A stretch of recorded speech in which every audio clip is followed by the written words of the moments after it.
সবাইকে স্বাগতম। আজকে আমরা বানাবো একটি ঘরোয়া জনপ্রিয় রান্না, যা হচ্ছে চিকেন কষা। এটি মশলাদার, সুস্বাদু, ভাত বা রুটির সাথে খাওয়ার জন্য পারফেক্ট। তাহলে চলুন শুরু করা যাক।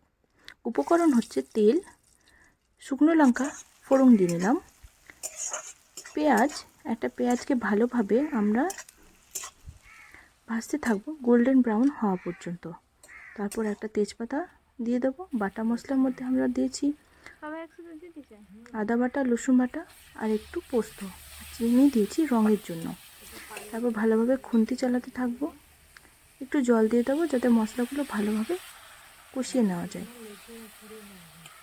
তারপর এর মধ্যে আমরা অ্যাড করব একটু কাজু গুঁড়ো। কাজু গুঁড়োটা দেওয়া হয়ে গেলে ভালোভাবে কষিয়ে নেব।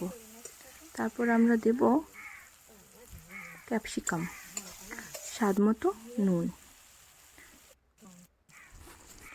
মশলা গায়ে থেকে যখন তেল বেরিয়ে আসবে তখন আমরা মাংসগুলো দিয়ে দেবো।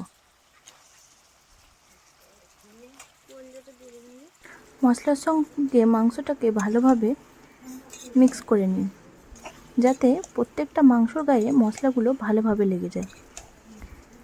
এরপর মাংসটাকে ভালোভাবে কষাতে থাকুন যতক্ষণ না মাংসের গায়ে থেকে মাংসের তেলটা বেরিয়ে আসে। আমরা টমেটো দিতে ভুলে গেছিলাম, তাই মাঝপথে আবার টমেটো অ্যাড করলাম।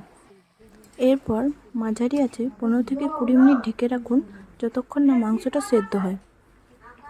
শেষ হওয়ার আগে গরম মশলা দিয়ে ভালোভাবে মিশিয়ে নিন। তাহলে আমাদের মজাদার এবং সুস্বাদু চিকেন কষা তৈরি। এটা ভাত বা রুটির সঙ্গে আপনারা পরিবেশন করুন।